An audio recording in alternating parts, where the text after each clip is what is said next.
एन्नाबेल गुड़िया की कहानी। एन्नाबेल गुड़िया की असली कहानी भयानक घटनाओं, कथित अलौकिक घटनाओं और इसके मालिकों द्वारा अनुभव की गई तीव्र भय से भरी हुई है। यहाँ एक विस्तृत विवरण है। शुरुआत 1970 में डोना, एक नर्सिंग छात्रा, को उसकी मां ने जन्मदिन पर एन्नाबेल गुड़िया उपहार में दी। यह गुड़िया एक साधारण रैगेडी एन, शुरुआत में एक हानिरहित और आकर्षक उपहार लग रही थी। डोना एक छोटे से अपार्टमेंट में अपनी रूममेट एंजी के साथ रहती थी, जो भी एक नर्स थी। अजीब घटनाएं गुड़िया के आने के तुरंत बाद अजीब घटनाएं शुरू हो गईं। गुड़िया अपने आप स्थिति बदलने लगी। डोना और एंजी उसे लिविंग रूम के सोफे पर छोड़ती और उसे डोना के बेडरूम में बंद दरवाजे के पीछे पाती। कभी कभी उसे घुटनों पर पाया जाता, जो उसकी ढीली बनावट के कारण अपने आप संभव नहीं था। नोट्स और खून घटनाएं और भी अजीब हो गईं जब डोना और एंजी ने घर में बिना पार्चमेंट पेपर के मदद करो शरहमाबे काइनू और हमारी मदद करो लिखे नोट्स पाना शुरू किया। एक दिन डोना घर आई और देखा कि गुड़िया के हाथों और छाती पर खून जैसे धब्बे थे। इन घटनाओं ने डोना को एक माध्यम से मदद लेने के लिए प्रेरित किया। माध्यम का खुलासा माध्यम ने एक सियांस किया और बताया कि गुड़िया में एक छोटी लड़की एन्नाबेल हिगिंस की आत्मा वास कर रही है। माध्यम के अनुसार एन्नाबेल ने अपार्टमेंट बनने से पहले इस संपत्ति पर जीवन बिताया था और कम उम्र में वहीं मर गई थी। आत्मा ने दावा किया कि वह डोना और एंजी से सांत्वना महसूस करती है और उनके साथ रहना चाहती है। इस कहानी से प्रभावित होकर डोना ने आत्मा को गुड़िया में रहने की अनुमति दे दी, ये सोचकर कि यह एक निर्दोष उपस्थिति है। घटनाओं का बढ़ना, हालांकि अजीब घटनाएं बंद नहीं हुईं, इसके बजाय वे बढ़ गईं। सबसे भयावह घटनाओं में से एक डोना के दोस्त लू से संबंधित थी।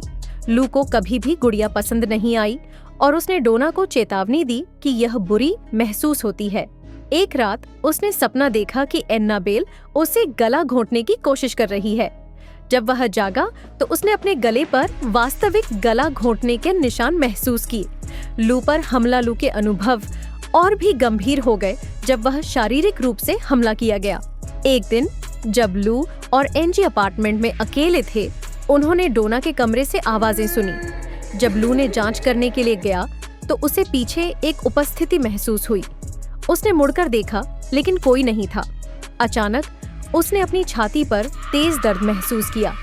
उसके शरीर पर खरोंच के निशान उभर आए, जो सामान्य घावों की तुलना में बहुत जल्दी ठीक हो गए। वॉरेंस का हस्तक्षेप इन घटनाओं से परेशान होकर डोना ने फादर हिगन नामक एक पादरी से संपर्क किया। उन्होंने इस मामले को प्रसिद्ध अलौकिक अन्वेषक एड और लॉरेन वॉरेन को सौंपा। जांच के बाद वॉरेंस ने निष्कर्ष निकाला कि गुड़िया में किसी बच्चे की आत्मा नहीं थी, बल्कि एक दुष्ट आत्मा थी। वॉरेंस के अनुसार आत्मा में आत्मा ने गुड़िया का इस्तेमाल इसे जीवित दिखाने के लिए किया था, ताकि मानव पहचान प्राप्त कर सके और अंततः एक मानव मेजबान पर कब्जा कर सके। एक्सोर्सिज्म और संधारण वॉरेंस ने अपार्टमेंट का आशीर्वाद किया और गुड़िया को अपने साथ ले गए, यह महसूस करते हुए कि आत्मा बहुत शक्तिशाली थी और घर में नहीं रह सकती थी। उनके घर जाते समय वॉरेंस ने बताया कि उनकी कार कई बार खराब हुई, बेकाबू हो गई और लगभग दुर्घटनाग्रस्त हो गई, जब तक कि एड वॉरेन ने गुड़िया पर पवित्र जल नहीं छिड़का। ऑकल्ट म्यूजियम एन्नाबेल गुड़िया को कनेक्टिकट के मोनरो में वॉरेंस के ऑकल्ट म्यूजियम में एक कांच के केस में रखा गया था।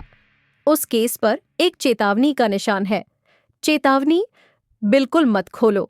इन सावधानियों के बावजूद गुड़िया को विभिन्न दुर्भाग्य से जोड़ा गया है। एक उल्लेखनीय घटना में एक आगंतुक शामिल था जिसने गुड़िया का मजाक उड़ाया, उसे चुनौती दी कि वह उसे नुकसान पहुंचाए। कथित तौर पर वह व्यक्ति संग्रहालय से निकलने के बाद मोटरसाइकिल दुर्घटना में मर गया। संदेह और सांस्कृतिक प्रभाव।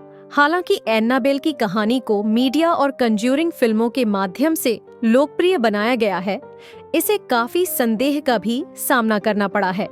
आलोचकों का तर्क है कि कहानी को बढ़ा चढ़ाकर पेश किया गया है या गढ़ा गया है। फिर भी एन्नाबेल की कहानी ने लोगों को मोहित और भयभीत किया है, किंवदंती और वास्तविकता के बीच की रेखा को धुंधला कर दिया है। निष्कर्ष चाहे कोई अलौकिक पर विश्वास करे या नहीं, एन्नाबेल की कहानी भय, अज्ञात घटनाओं और विश्वास की शक्ति की एक सम्मोहक कथा है। असली एन्नाबेल, एक रैगेडी एन गुडिया, अभी भी अलौकिक परंपरा का एक स्थायी प्रतीक बनी हुई है। कांच के पीछे कैद है, जहां यह जिज्ञासु और बहादुर लोगों को आकर्षित करती रहती है।